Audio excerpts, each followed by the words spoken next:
Hey everyone, welcome to Tell Me Something About Love. I'm Asia. I'm the founder of Honey Love Connections, and I'm here with Sonya Renee Taylor. I will allow you to introduce yourself with however you'd like to share about who you are right now in this moment. Cool. Hi, I'm Sonya Renee Taylor. I'm an author, I'm an activist, a speaker, an artist, a tea drinker, a resident of New Zealand, and a person who's really committed to conversations about love and how they might change the world. Great. Yeah.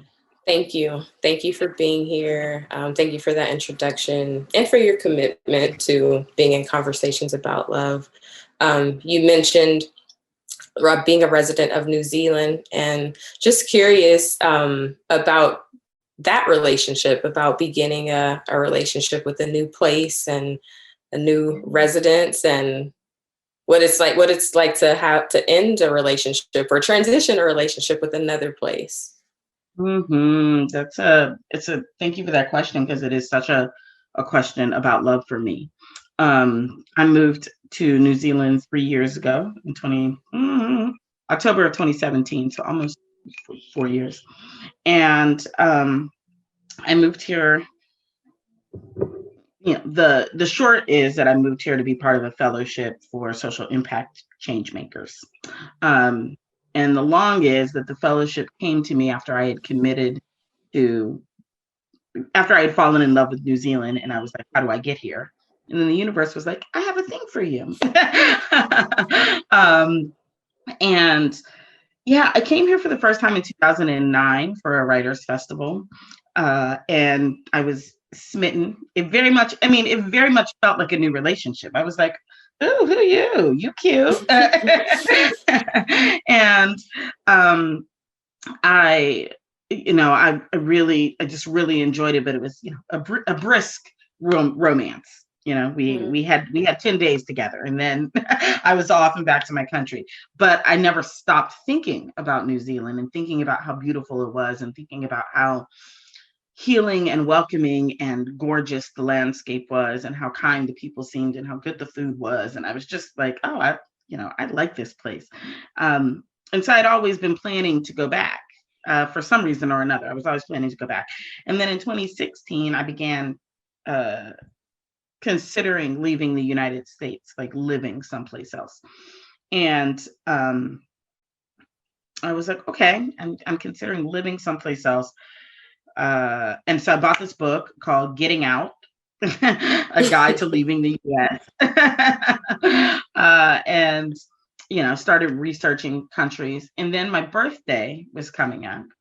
And I had this really big, elaborate, it was my 40th birthday, and I was planning on doing something really elaborate. And I was going to rent an island in Belize. Now, Wow. the island's not, it was a lot. I was going to rent an island, but it was shockingly not that expensive. It was like $1,000 a day, and the island held like 15 people. So I was like, oh, we got this. We finna rent an island. This is achievable. But I waited too long to book it. And it was already booked. So I couldn't rent the island. So then I was like, all right, well, what's the big outlandish thing I can gift myself? And I was like, I'm going to gift myself 30 days in New Zealand. Since I loved it so much, I'm going to gift myself a month in New Zealand. And so I planned it. My best friend decided that she was going to tag along. So she got her stuff together. And then I came here for my birthday. And on the second day of my trip, I ended up at a random person's birthday party. And that person happened to be a recruiter for the fellowship that I ended up being a part of. And, all the rest of it unfolded really rapidly. And by the next October, I was living in New Zealand. And so, yeah, I fell in love with New Zealand, and I followed it, where it went. I followed it where it was, much like sometimes we do inside of romantic partnerships with people. And leaving the US was it was a slow breakup. It was a 40-year breakup. But it was definitely a place where I was clear that I was done. I was clear that, like, what it that I had built as much as I wanted to build in that space, and that there were issues that it had. It really, I really love talking about this because I'm like, gosh, I really wasn't a whole relationship. Mm-hmm. I was like, oh, there were issues in that relationship that just I couldn't resolve by myself, and I was trying Mm-hmm. harder than my partner to fix it. Mm-hmm. Mm-hmm. And I was like, oh yeah, no, I can't do that. This has to be an equal partnership, and it's not right now. And so I want to go someplace where it feels a little bit more of an equal partnership. Uh, Yeah. yeah, but I grieved. Mm-hmm. It was hard. All of the people that I love are in the United States. The people who know me historically are in the United States. The places that I know that informed me and shaped how I understand myself are all in the U.S. And so I it will always be it will always be special to me. It will always be a place that that has. It's not, actually, I'm talking about this and it isn't true. I don't have that relationship with the US as a place, as a geographical location. What I am speaking to as I speak is I'm speaking to memories with people. Mm-hmm. I'm Mm-hmm. speaking to my relationship with humans in the United States. And the truth is that those relationships still exist regardless of wherever I am. And there are things that I will miss about place. Like there are certain restaurants I miss, but gentrification was taking them anyway. There were certain, like there are things about the place that I may miss, but they're not things that are worth all the things that I had to navigate and give up and tolerate in order to stay there. Mm-hmm. Yeah. Yeah. I'm glad that we started the conversation in this way too, talking about relationship, other than with a person, a romantic or sexual relationship, and just seeing how we're in relationship with everything. It all includes, initiating something or a courtship and grief and, nurturing, mutuality and reciprocity. Like you said, the US wasn't given what you were giving. And so it was like, we gotta break up. But I also really appreciate you naming that it's not necessarily the place, like your attachment to the US, but attachments to people there, to relationships and community and friends and whatever other types of relationships. So I'm curious, in this other place that you're in now, like what's that been like? What's your journey of finding new community or building new relationships? Yeah. Well, what's interesting about that is that in the US, it wasn't about place, it was about relationship. And here it is very much about place. It is the Hmm. place that I love. It is I can't, let's see if I can show you outside my window. You can't even see it because it's so bright, but that's just the ocean. And I'm just I sitting can on the deck. see enough. Wow. Yeah. you know, and I'm in somebody's, like Airbnb in a little suburb, but so much of the country looks like that, right? Like Mm, it's I take a drive and it's just rolling green hills and mountains and sheep and horses and cows. And I'm like, I love this land. I love this geography. I love this mhm, place. And so, it's the place that brought me to New Zealand. Um, and I am building the people, I'm building the community mhm, while I'm here. But it's really beautiful to be someplace where it's like, no, I can love the place and I can have both. I can have loving the place and loving the people. mhm, And so I've been, one of the things that was really sort of impactful for me when I first came was I was really just moved by the indigenous community Maori here and the richness of their culture and the richness of and the survival of their culture, like the presence of their culture in this space on a regular basis, mhm, not like a thing you have to go visit, but like the street signs, like you know the the way that people say hello is like there is an integration that is still wildly colonized and wildly um, disproportionate to what it should be, given that they are the original stewards of the land, and wildly more integrated than anything in the U.S. that I have seen mm, around indigenous culture. And so, again, it's perspective, right? Everything is perspective. And so I felt really committed to trying to be in right relationship with the indigenous people of this land when I came here. And like, what does it look like to be on their land in the right way? And that's an evolving process, but it means building relationship. I have sort of an adopted family, an adopted Maori family who have really taken me in and been, you know, beautiful to me. And they run a Maori liberation organization, and I try to lend my resources, my time, my talents, my skills, my money to support the work that they do in the community. I was gifted a Maori name from a Maori elder when I first came. And so, so it's about sort of building those relationships, and that's been really sweet. Right now, right before I left and went back to the States last July, and I just returned to New Zealand 2 weeks ago. And so, right before I left, I was like, all right, I came here, and like my first intention was, can I build some solid relationships with Maori community? And now the second question is, can I build some solid relationships with Black people in New Zealand? Because we are here. And so I started doing that. I started holding a Black women's circle at my home right before I left. And so we got a few of those in before I left. But so that feels like one of the things that I really want to focus on in my return now is like, how do I really support Black community in Aotearoa? Like, how do I help be, how do I be of service, and how do I be with my people as well? Yeah. And so, that's kind of where we are right now. And I've met some lovely people along the way. I had a partner here for about a year and a half.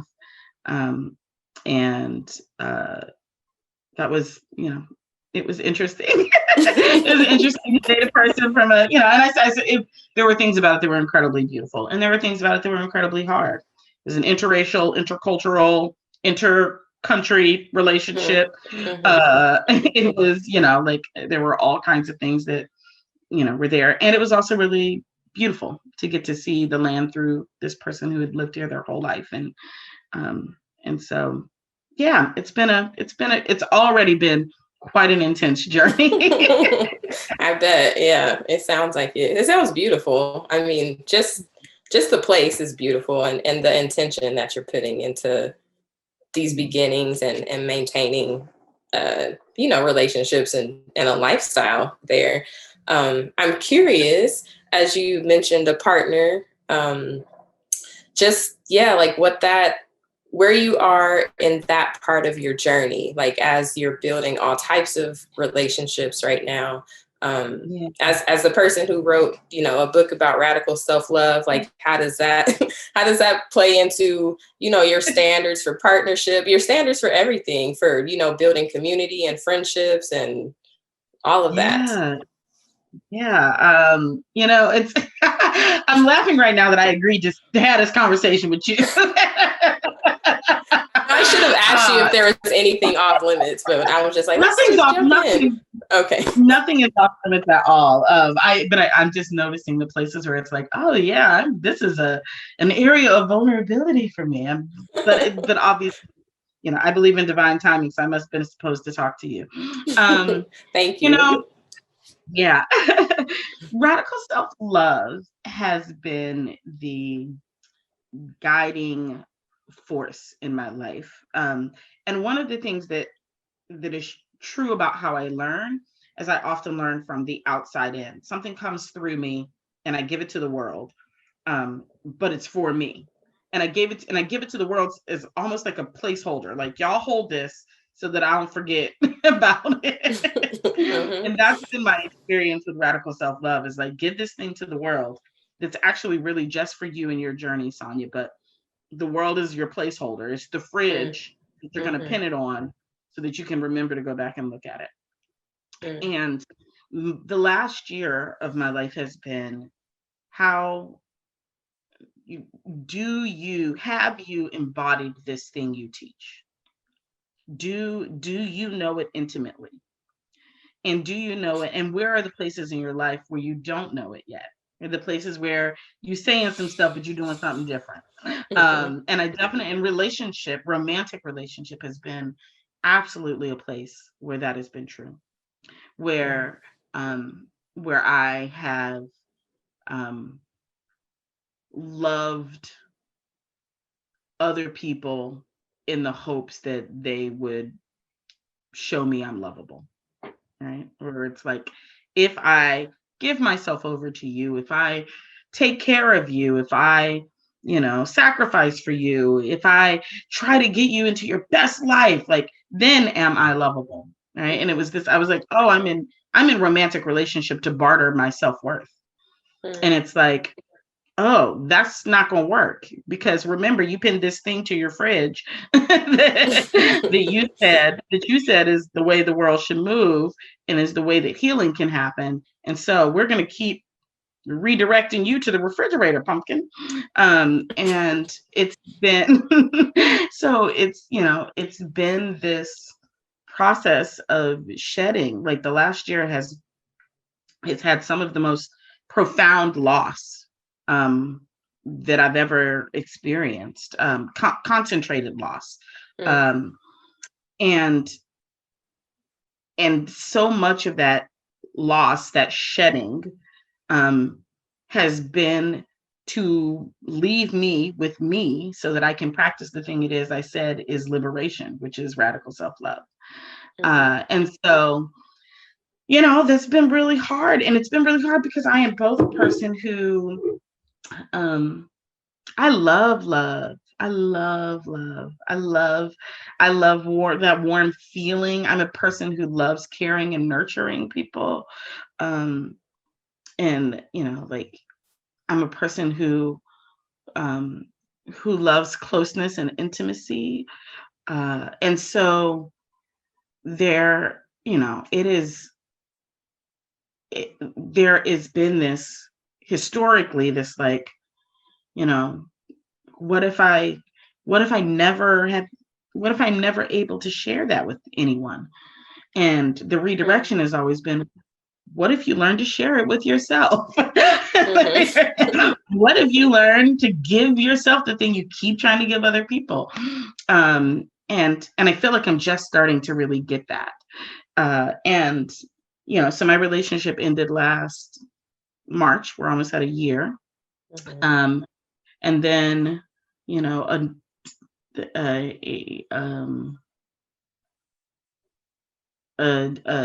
I started sort of having a romantic connection with a dear friend, and that went off the rails in December.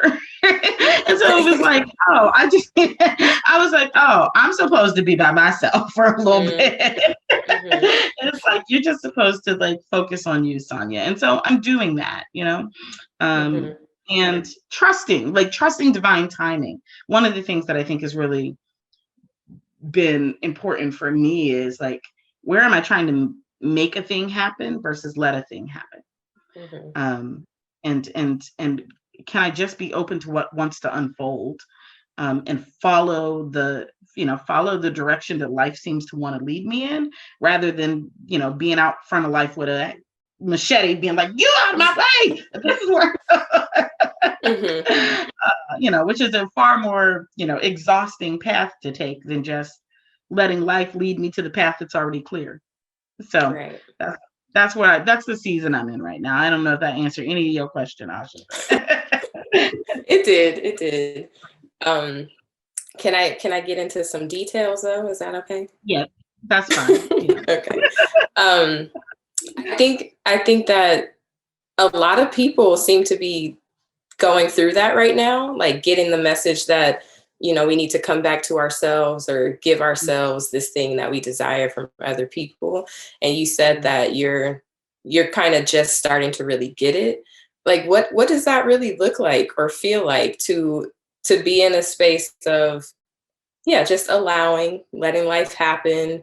I feel like it's hard to kind of reconcile desire with, just letting it come to you.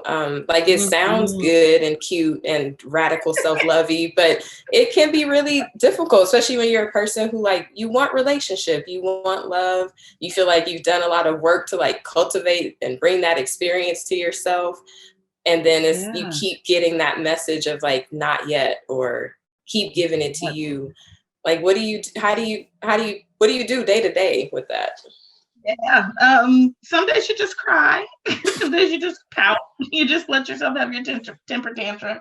I certainly do. Yeah, it is very much uh, what I've been practicing for myself is when I am energetically fixed out there, who's the person, or what happened to the old person, or why didn't that work, or when's the other one going to come. When I'm there, Mm-hmm. I treat it as an alert to return myself to myself.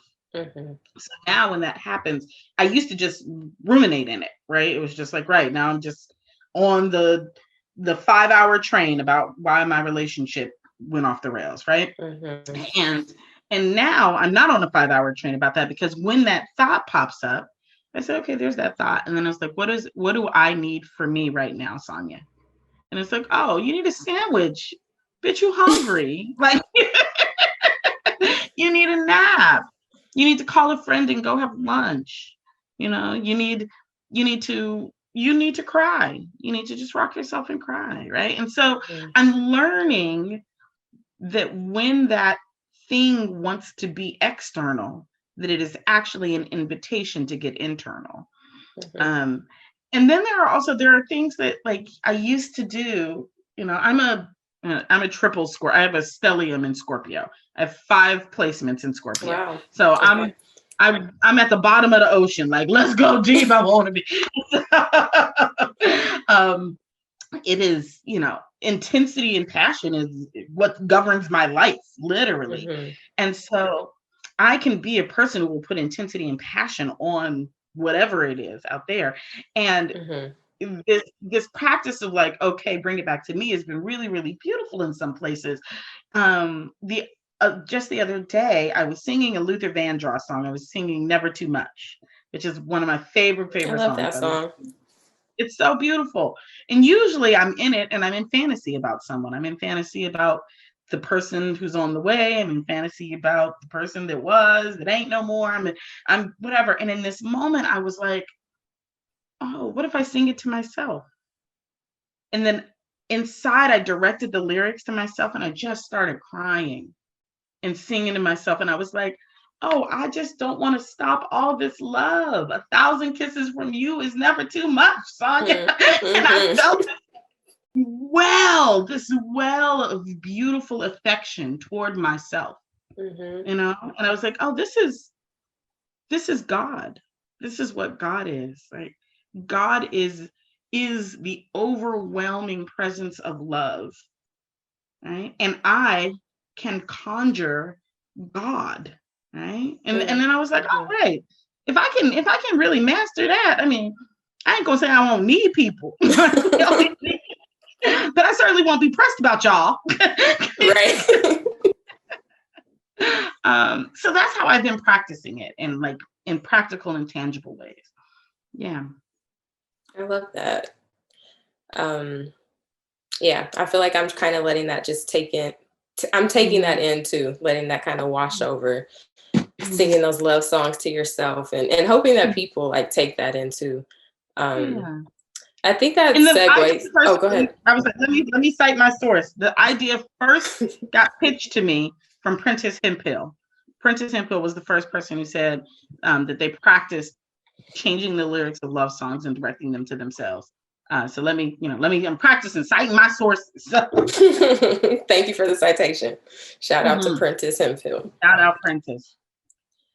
So in addition to, offering yourself songs like that, like what are some other ways that you're receiving love in your life right now? Yeah. Um, you know, letting people love and care for me has been a really beautiful one. I was in quarantine for 14 days when I first arrived here, which is really hard. That kind of, I am used to being physically alone and isolated, and we've had this for pandemic for a year, and I've been traveling and from state to state, and so I've been alone. But alone by choice is very different than alone by force. And like choosing to stay in your house is different than being told you can't go out. Psychologically, emotionally, energetically, and spiritually. And so when I first arrived, just like letting my friends be like, what do you need? We'll send you things. And like letting myself receive little care packages and letting people deliver expressions of love and care to me. And that's been really, really beautiful. I never historically would have considered like gifts my love language, but it's changing. I was like, no, I like a nice gift. It's lovely. Send me things. It makes me happy. So that's one way. One way that I continue to practice sort of love for myself, I have what I call a decadence practice. And it really is about just giving myself the things that, we often, I know people who won't go out to dinner if they're not going out to dinner with someone, right? Like, and I'm like, no, I will take myself to a fancy dinner on any average Tuesday. I will also cook I make myself decadent meals. I surround myself with, I buy myself flowers, like the flowers that are behind me. I will, wrap myself in really soft, luscious fabrics or buy myself jewelry. I gift myself, I treat myself lavishly because that's how I want to be treated. And so I give myself the things it is that I'm waiting for other people to give me. So that's one way that I've been really practicing that. And then like just some simple practical stuff. Like I take myself to bed and I sleep. I give myself the good 8 hours. I give myself amazing orgasms, and I've had some really powerful, like radical self-love making in the last couple of months as I've been in this like deeper exploration of loving myself. And I'm like, oh, again, like we might cancel people if I can do this for me. Is that me? I could do that. I don't need nobody else to do that. I'm good. So yeah, all of those are things that I feel like are inside of my radical love practice. Yeah. Love that. Thank you for sharing. Do you have what do you imagine, for when you do invite other people back in? Yeah. I mean, it sounds like, the expectation, it might be kind of high because you're like, I could do all of these things by myself. I can conjure God from within. Like, what can people offer you? Like, what do you hope for?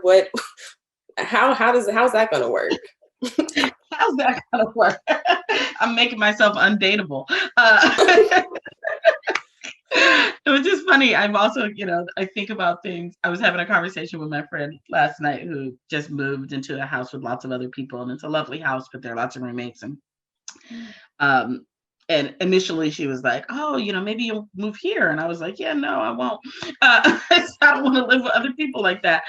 And I was like, I'm unroommatable. I can't, I no longer am suitable for group living situations. I'm very clear about that. I was like, I'm also unhireable. I was like, I'm unemployable.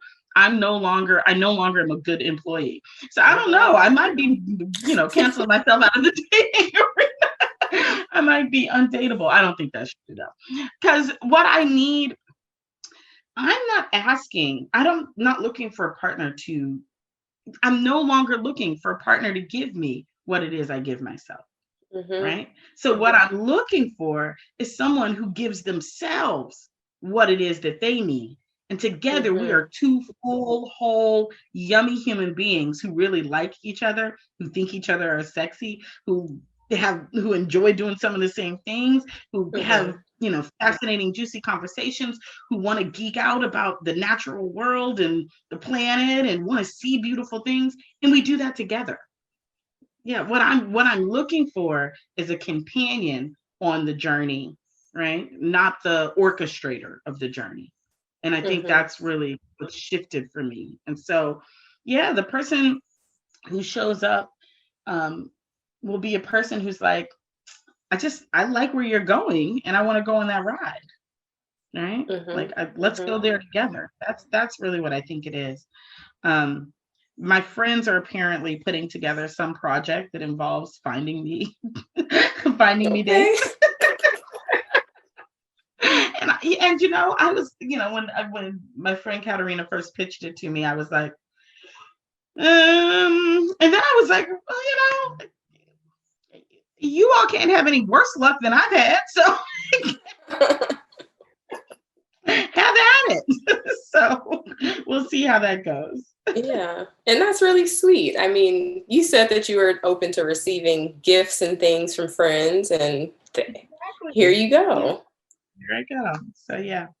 Yeah. And I appreciate that frame of, two people who are whole just showing up to kind of join each other in life. You don't have to compromise your integrity or wholeness or your dreams or, what you're doing to be in partnership with anybody. And it's just about like mutual liking. Like we dig each other and we can live some life here and there together.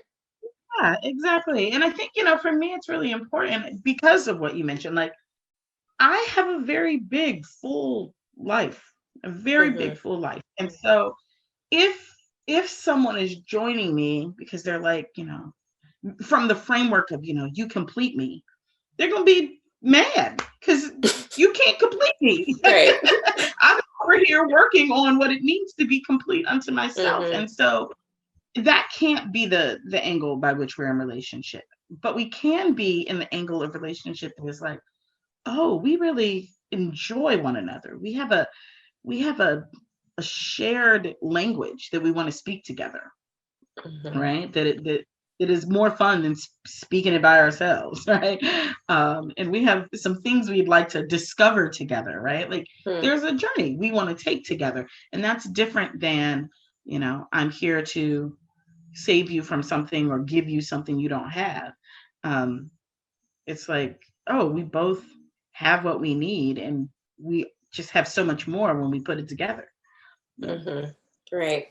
Yeah. Can I ask about your, I guess, relational style or the configuration that feels most resonant for you? I think it's interesting to ask people that and why, and like what resonates with them about monogamy or living apart or different styles of polyamory, and how you practice that. Like, how do you practice whatever your style is ethically and, as well as you can? Yeah, totally. So I'm, I've identified as all the things probably in my, so sometimes I look out the window and I'm like, is that a boat or is it a seal? All kind of. I thought something was flying over to your window or something. No, there's something in the water, and I was like, "Is it a dolphin? Is it a?" So I've been many configurations. I've been poly. I've been monogamous. I've done long distance. I've done cohabitating. I've done, you name it. I've been in some configuration that feels similar to that. And, I think right now where I am today is I'm feeling, part of it is I can be a little waffly, like, that feels constraining. Once I'm in it, I'm like, oh no. I do think that what I would like is to build monogamously first with someone, and then open to possibility as we explore after we have set the foundation of our relationship. That's actually what feels good. is I want to be expansive enough to hold a lot of things, and I want a container that is a foundation that is so firm that you can launch anywhere from it. That's really what it is that I desire. Yeah, most of when I've been in sort of poly dynamics, more I was in one sort of polyfidelitous relationship where I was the hinge. And then, I've done some sort of poly dating, but no serious relationships. And yeah, and those are sort of, yeah. Any other questions? Like, what else? Can you say, yeah, like, can you say what about starting with that type of foundation in monogamy, and then the possibility of, others or more, like, what about that feels resonant for you or important, safe? I don't know what it is, but like, what? Yeah, I think I'm asking because I want people to just hear different ways that, like, all of us are in relationship, and that there are so many possibilities, that we get to create our own different ways that work for us. So yeah. Yeah, totally. So I really I think the reason why I like the idea of like monogamy first is I'm a person who goes deep, right? I'm a person who wants depth, wants intimacy and connection. And I find that it is just from a literal, chronos time reality. I don't have the time to do that kind of deepening, uh, you know, concurrently amongst many people, or even two or three people. Even in my friendship relationships, everyone's coming in at a different time, and so usually when I am in a deepening phase with someone, I'm not in a deepening phase with six people. I'm in a deepening phase with one person. Then we get deep, and then it's like, oh, okay, now I can get deep with you because I have some space now. And so that's one of the reasons why I think that particular configuration works for me, is it's the opportunity to really go deep with one another. And then, once we're there and we're like, oh, we know what this feels like. We know what this, we know what we bump up against here. We know what what this particular sea level feels like. We know what it feels like to be a little higher, to be a little lower. Cool. Now it's okay to say, all right, there are other things that I would like to experience that aren't in these waters right here with you. And so I'd like to go experience them. And I think that for me definitely comes, the ease of that comes with, creating the space to feel, to feel safe and to feel secure and to feel like I understand and know you, so that and I think there have been dynamics where I've been in relationships with folks, and the introduction of poly has come without really firming the foundation, and I'm like,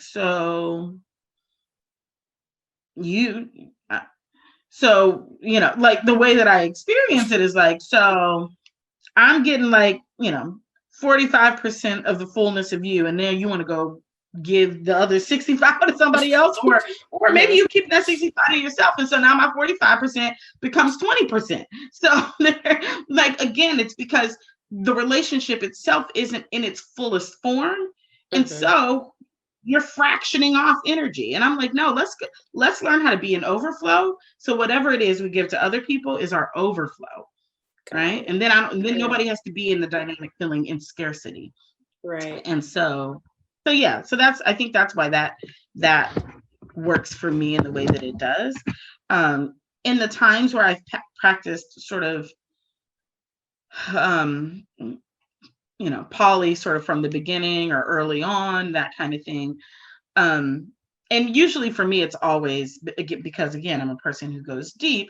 Even in those, it's sort of not like light, it's not usually like light dating. It's like, oh, I'm in 2 relationships. And and at the time, I think back then it was because I was in a heterosexual relationship.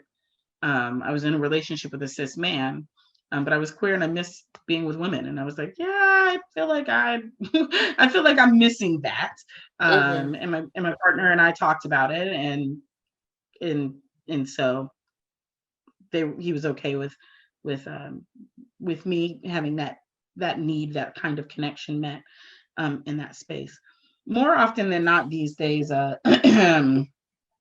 yeah, most of my relationships in the last, so many years, romantic relationships have been queer.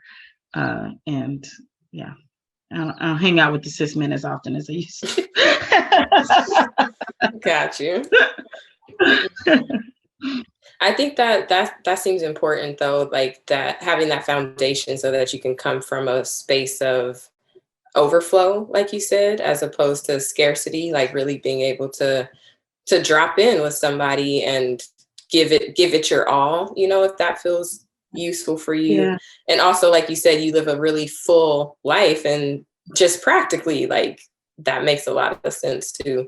Along those lines of a person, who's living a really full life, how do you, I guess, like, what's your discernment practice around one? I'm thinking about, like, I'm sure you're very visible, like people know you. So when it comes to dating and things, how do you discern what people's intentions are? Or I think this can be a question that anybody can resonate with, just about discernment or how to choose, like, when it feels good or not. But for you in particular, like, what's that like, to be a more like public person and be trying to develop trust and intimacy and closeness with people?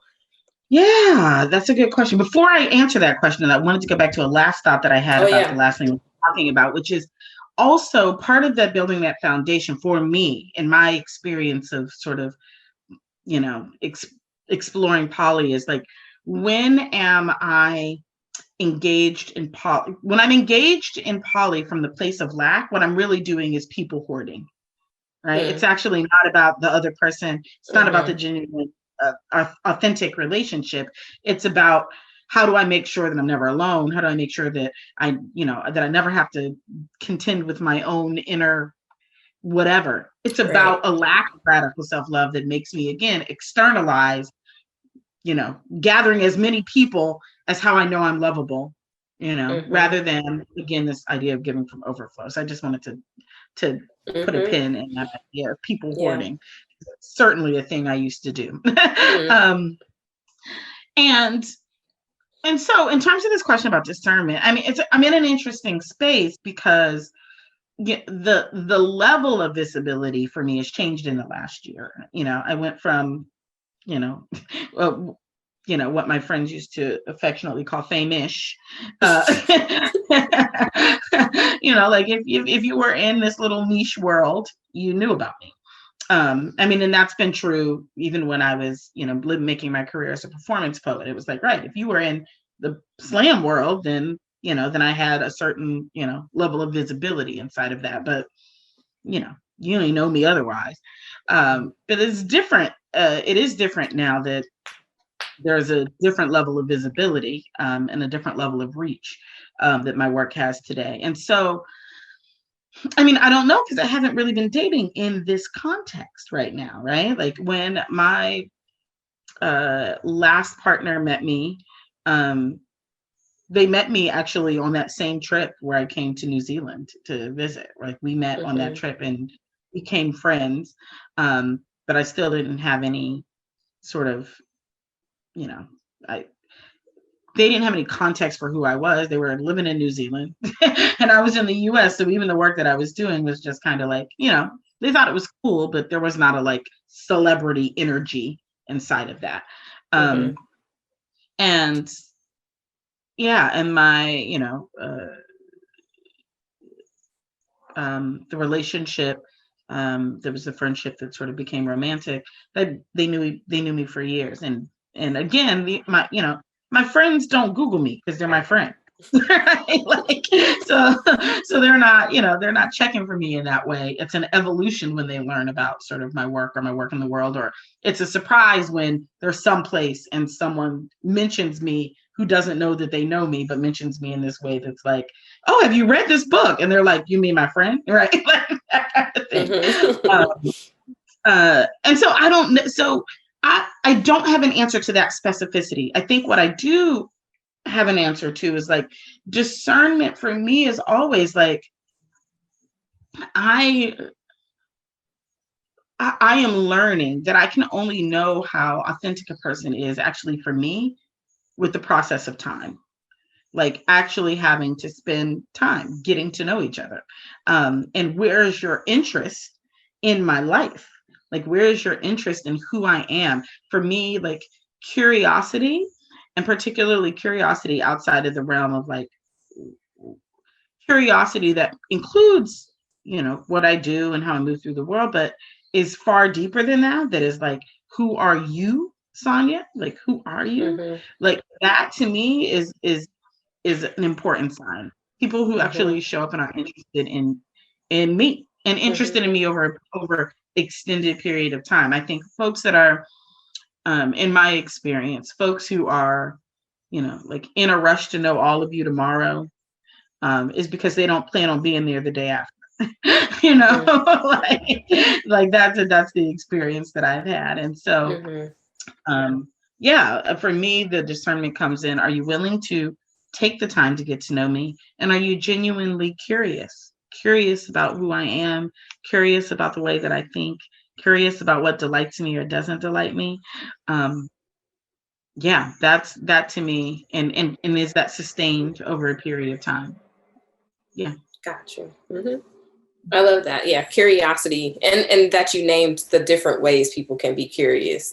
Curious about how you think, curious about what pleases you, what delights you. That Mhm. feels important. So I'm just going to ask one more question, unless you have anything else you want to share before the final question. No, I'll go ahead and take the final question. Okay.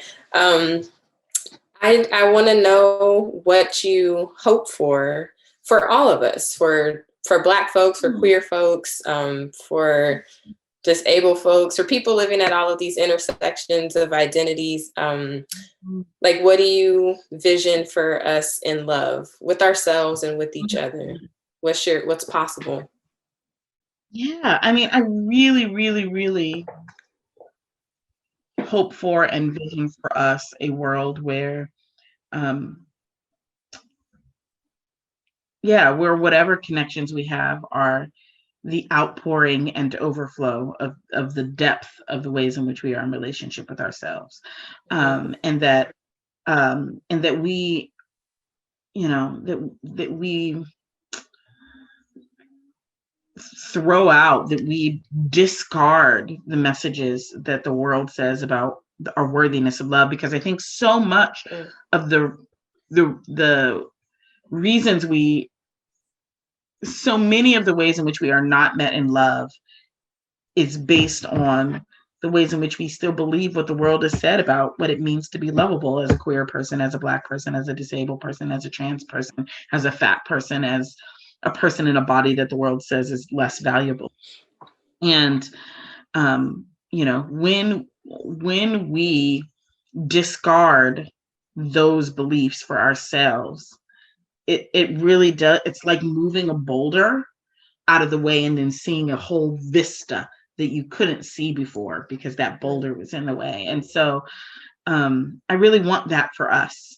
I want us to collectively roll the boulder out of the way so that we can see the expansiveness of love that is available to us for ourselves and from others, right? That we can give ourselves that which it is that the world might not ever give us. And so if we're waiting for the world to give it to us, we might be waiting forever. And so how do we start giving it to ourselves, and how do we give it to each other? Yeah. Yes. Thank you. Thank you for that. Yeah. Thank you so much for all of this. I feel like there was so much. It was really full. It felt like it flew by. I really appreciate your Yeah. time. I know that you're busy in high demand, and I'm glad that we got to take some time to talk about love. So thank you so much. Thank you. This was such a delightful conversation. Thanks for letting me have it with you. Yay. You're welcome.